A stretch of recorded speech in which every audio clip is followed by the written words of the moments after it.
committee formed for One Nation, One Election, former President Ram Nath Kovind will be the chairman, but there are many difficulties in the implementation.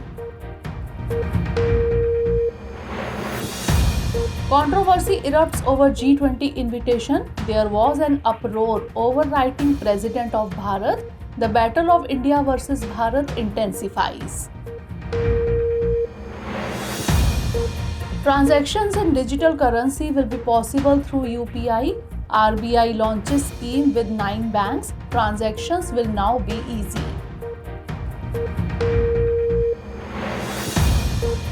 India becomes the second most polluted country in the world. The average age of Indians is decreasing due to pollution, revealed in the report of University of Chicago. And G20 meeting is going to be held under the chairmanship of India. India is hosting the G20 summit for the first time. Heads of many countries will attend the conference.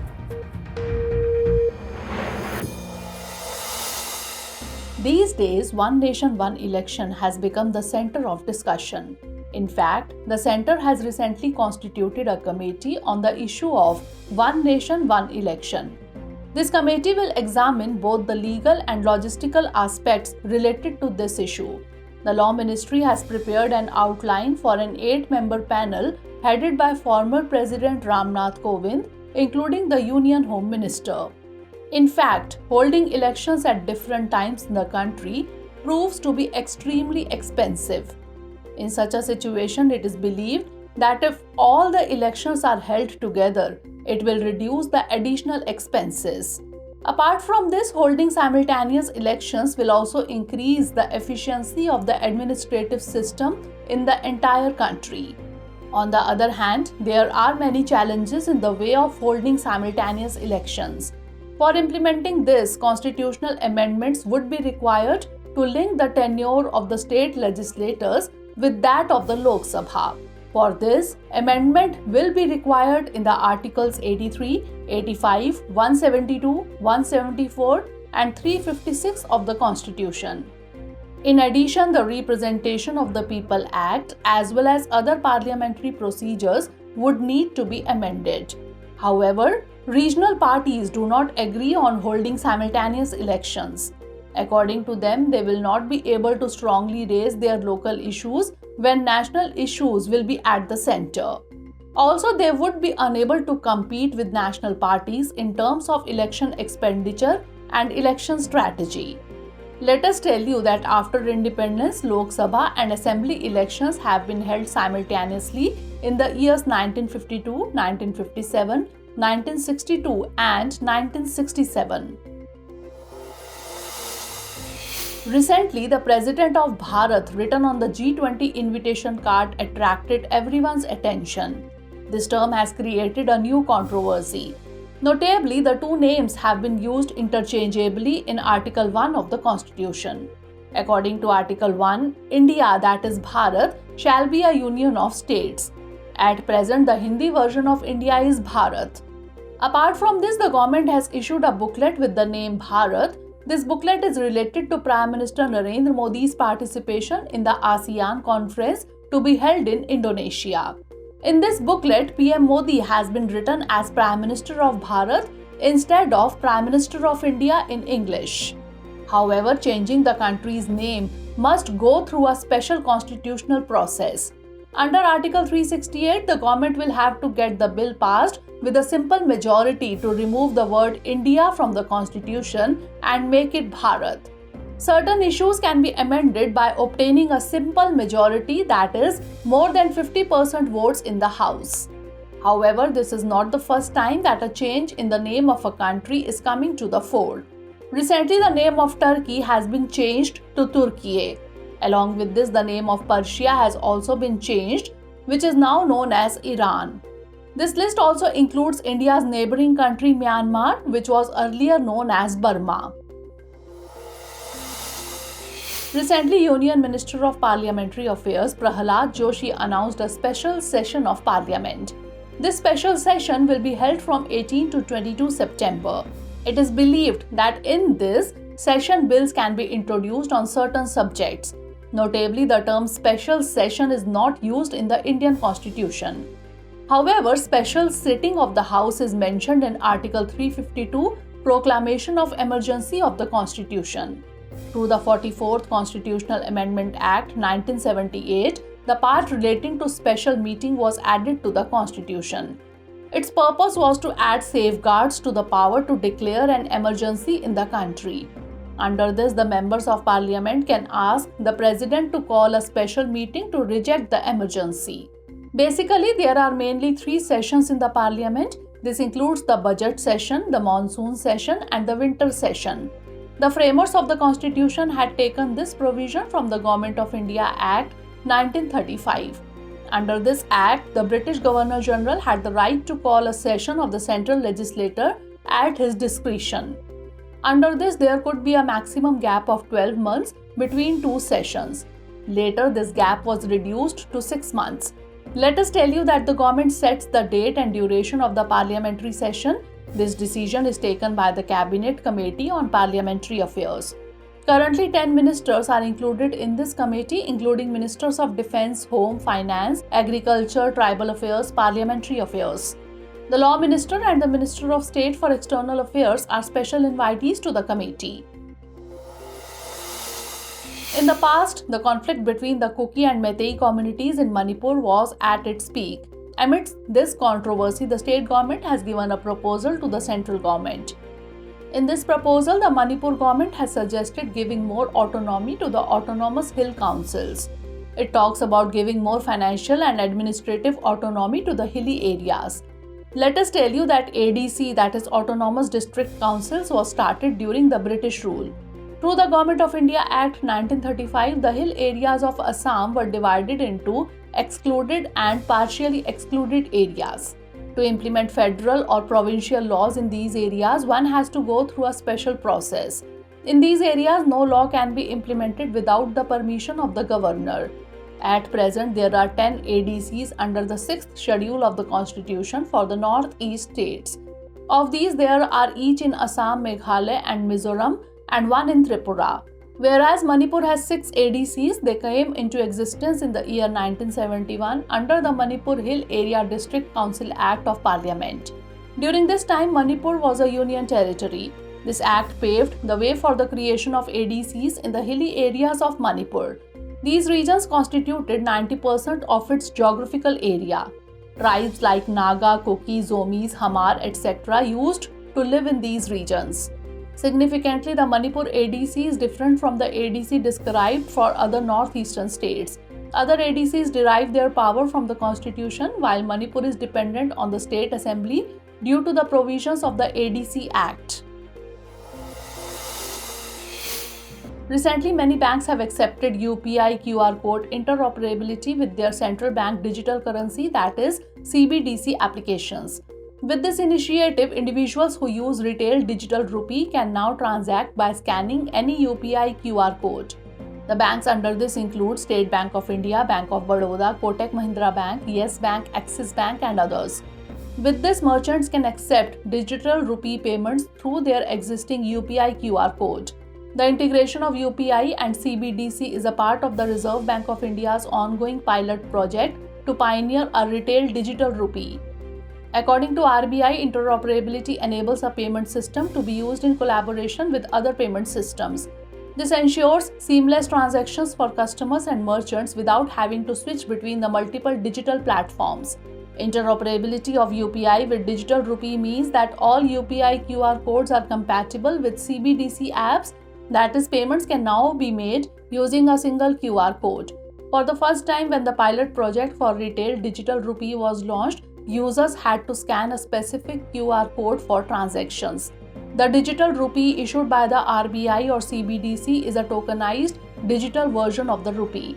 It is kept in a digital wallet which is linked to the existing savings bank account of the customer. Currently, UPI is a widely used payment method. More than 50 million merchants accept UPI payments and 1.3 million customers use retail digital rupee. According to SBI, this integration will enhance the acceptance and usage of digital currencies in everyday transactions. Recently, the Delhi High Court on Thursday allowed the use of stem cell therapy for 2 children suffering from autism spectrum disorder or ASD. In fact, a petition was filed by the family members of both the children. The petition challenged the recommendation given by the Ethics and Medical Registration Board of the National Medical Commission in the year 2022 against the use of stem cells for autism spectrum disorder. According to the board, the use and advertisement of stem cell treatment would be considered malpractice. Since then, doctors had stopped stem cell treatment. Let us tell you that autism spectrum disorder is a type of neurological and developmental disorder that affects the way people interact, learn, and behave with others. Along with this, it also affects daily work and other areas of life. However, currently there is no cure for this disease, but it can be treated by conventional remedies. This includes social skills training, applied behavior analysis, and occupational therapy. According to some experts, this disease can be treated using stem cell therapy. Currently, the treatment is in the experimental phase and there is not enough data available to make definite claims. Stem cells are undifferentiated cells which the human body divides into stem cells or cells under certain conditions. These then make new stem cells with specialized functions like blood cells, brain cells, bone cells, muscle cells, etc. Stem cell therapy involves the introduction of new cells into damaged tissue for the treatment of any type of disorder. It regenerates those tissues and organs of the body which have become useless due to some disease or congenital malformations. Also, certain types of stem cells may improve regulation of the immune system and neural connectivity in the brain. For this reason, the use of stem cell therapy has been allowed. Recently, the University of Chicago has shared the Air Quality Life Index 2023 report. According to this report, India is the second most polluted country in the world. Also, the country's capital, New Delhi, has got the title of the most polluted city in the world. According to research, due to air pollution, a decrease in the age of a person is being recorded every year in India. According to statistics, air pollution caused by particulate matter 2.5 is reducing the life expectancy of an average Indian by 5.3 years. At the same time, this situation looks more frightening in North Indian regions. Here, particulate matter is reducing the life of 2.5 people by about 8 years. The report claims that 50 most polluted areas of the world are present only in India. These include areas in states such as Bihar, Chandigarh, Delhi, Haryana, Punjab, Uttar Pradesh, and West Bengal. According to the report, particulate pollution in the northern plains of India has increased due to geological and meteorological factors. The population density of this region is almost 3 times that of the rest of the country, due to which the region receives more pollution from vehicular, residential, and agricultural sources. The report states that around 67.4% of the population lives at levels below the national air quality standard. Let us tell you that the air quality standard is prepared on the basis of the presence of 8 pollutants. This includes pollutants like PM10, PM2.5, SO2, O3, NH3. Recently, the Intergovernmental Science Policy Platform on Biodiversity and Ecosystem Services, that is IPBES, released a publication. The title of the publication is Assessment Report on Invasive Alien Species and Their Control. The report was approved by representatives of 143 member states attending the IPBES meeting. This is the most comprehensive study to date. According to this report, more than 37,000 alien species have been introduced by human activities into regions and biomes around the world. Among these, there are 3.5 thousand species which have harmful effects on nature and people's life.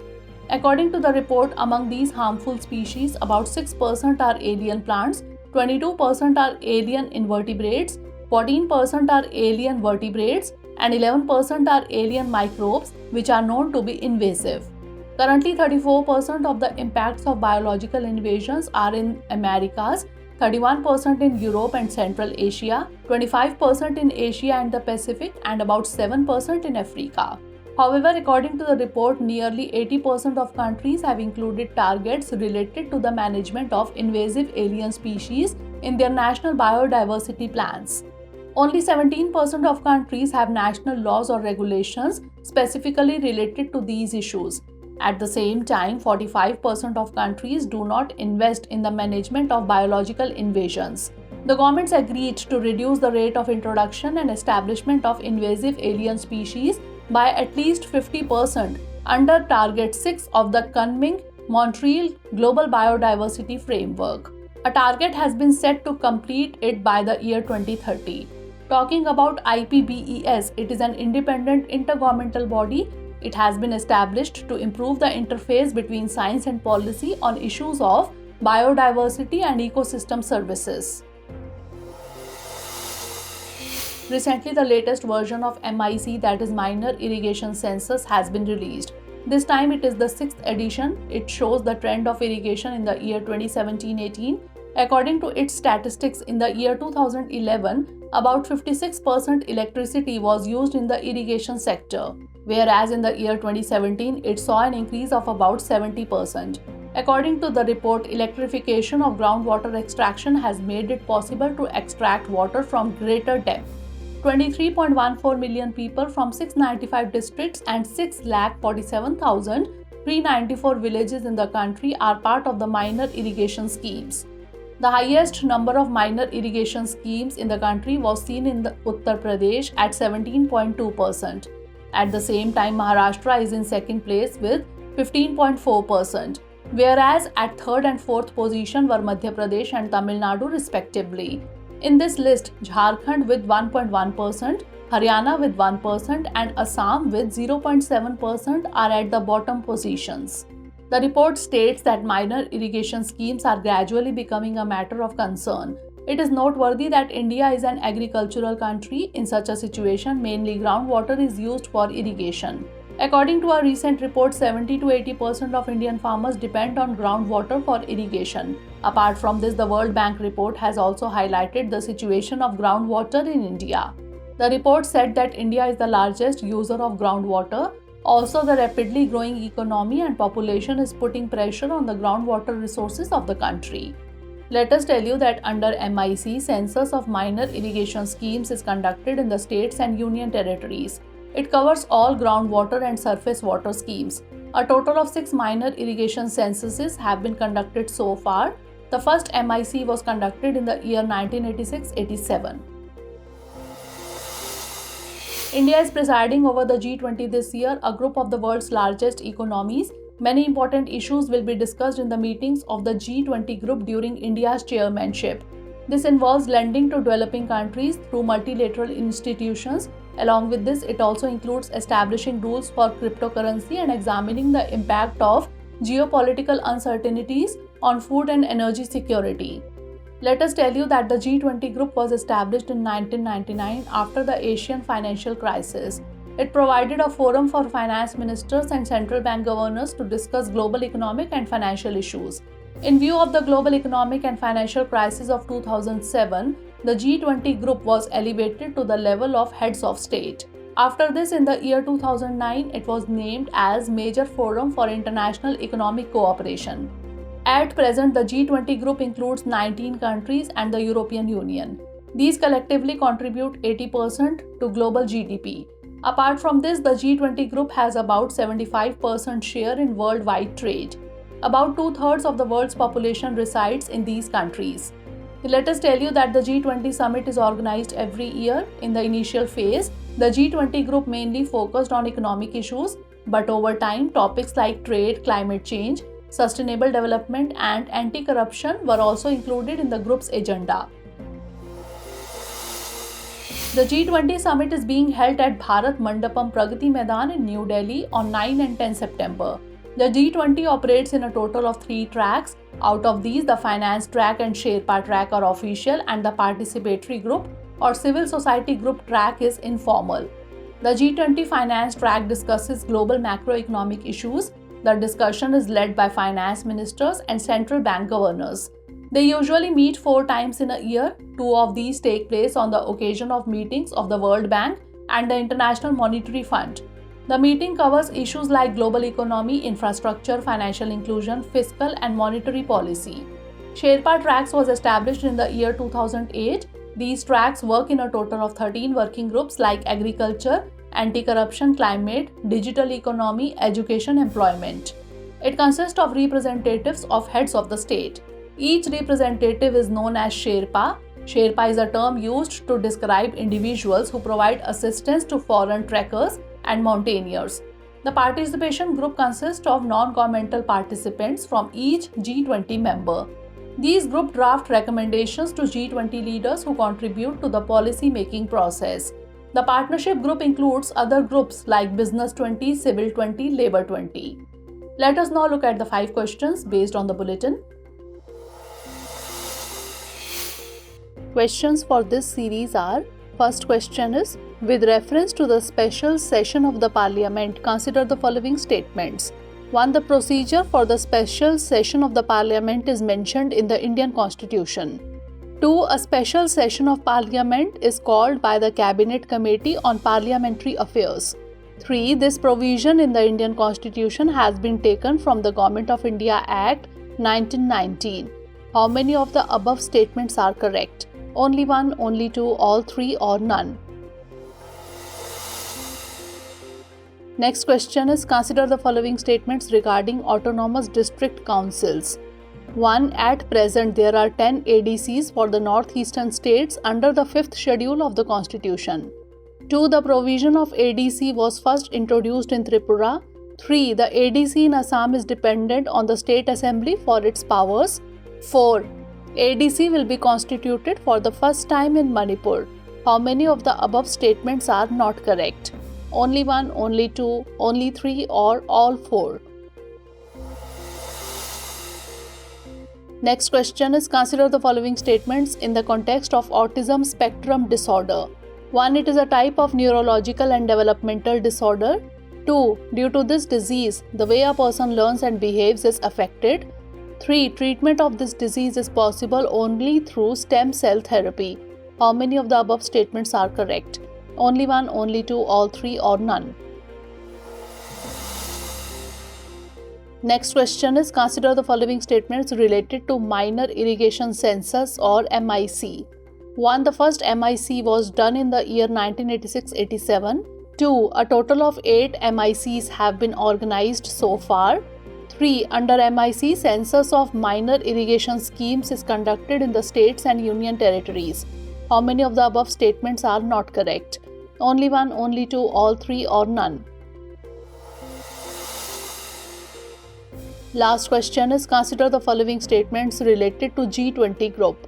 1. The G20 group meeting is being held in India for the second time. 2. The theme of the G20 summit of the year 2023 has been kept as Vasudhaiv Kutumbakam. 3.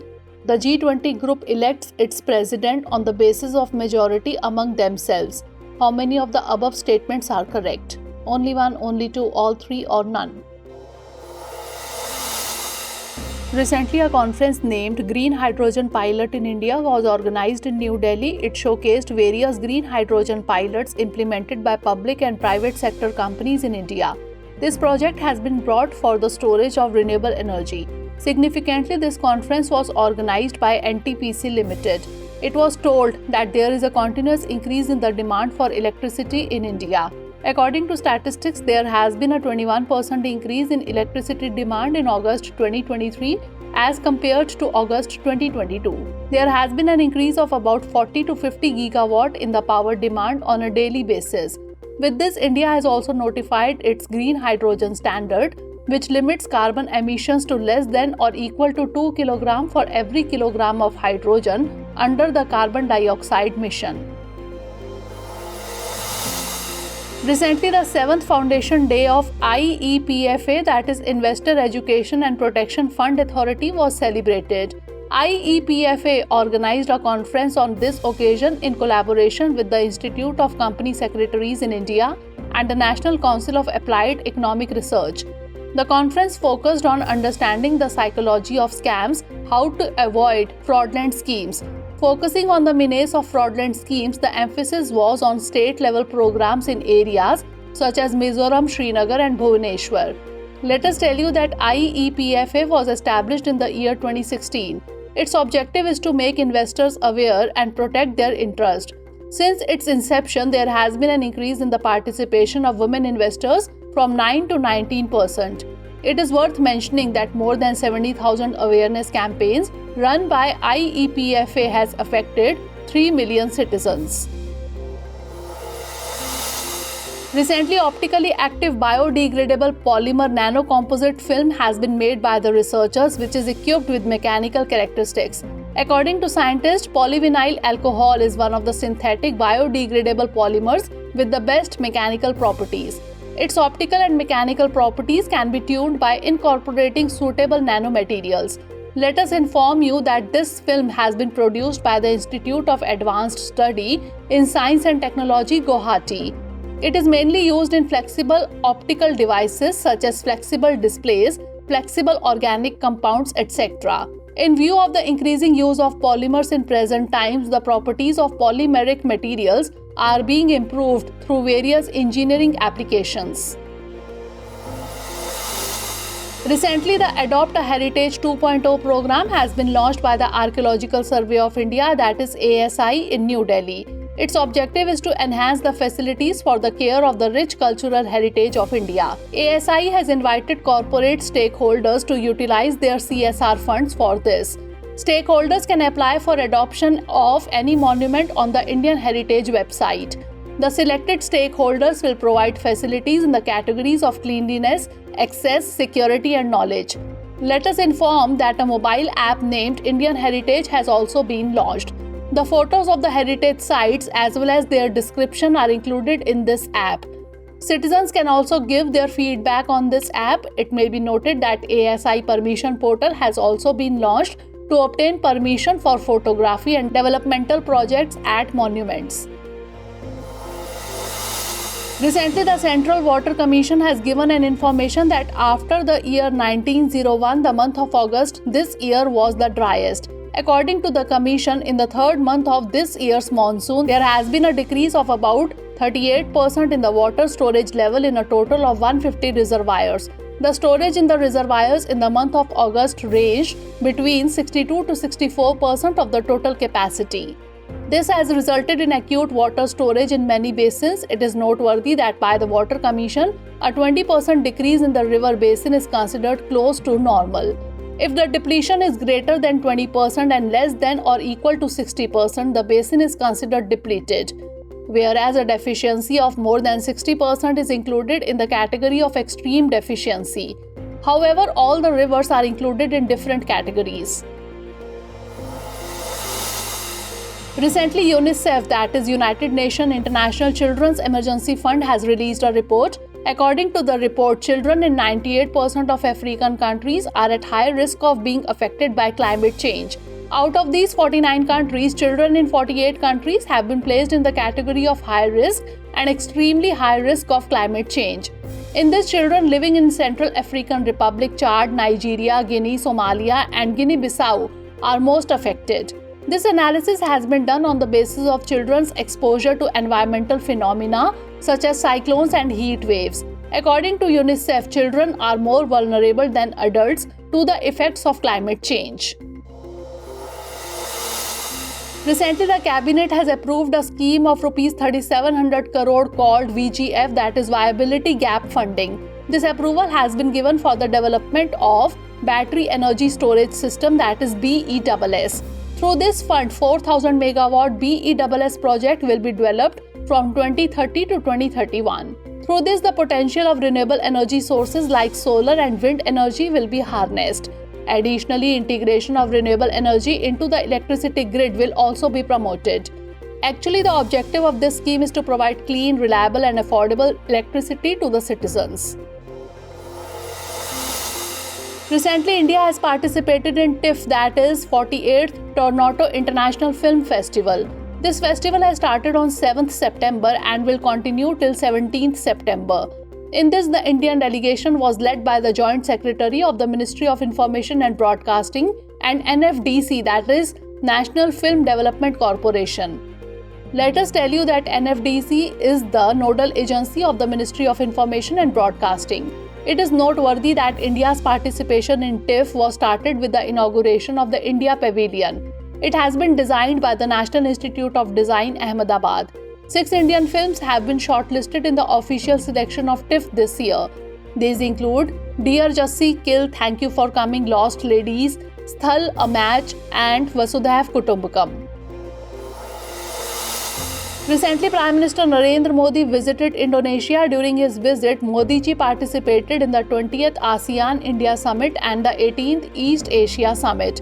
Both these conferences were hosted by Indonesia. The conference deliberated on issues related to food and energy security, environment, health, and digital transformation. Let us tell you that the East Asia Summit was established in the year 2005. Its objective is to promote peace, economic prosperity, and regional integration in East Asia. At present, it has a total of 18 member countries. Recently, NCERT, that is National Council of Educational Research and Training, has been given the status of deemed university. This was informed by the Education Minister on the 63rd Foundation Day of NCERT in New Delhi. Notably, deemed universities are such universities which are recognized for their excellence in teaching and research according to the University Grants Commission or UGC. Significantly, the UGC grants deemed university status to those institutions which have performed well in quality education and conducting cutting-edge research. These universities get the freedom to determine the course, cost of the course, eligibility, etc.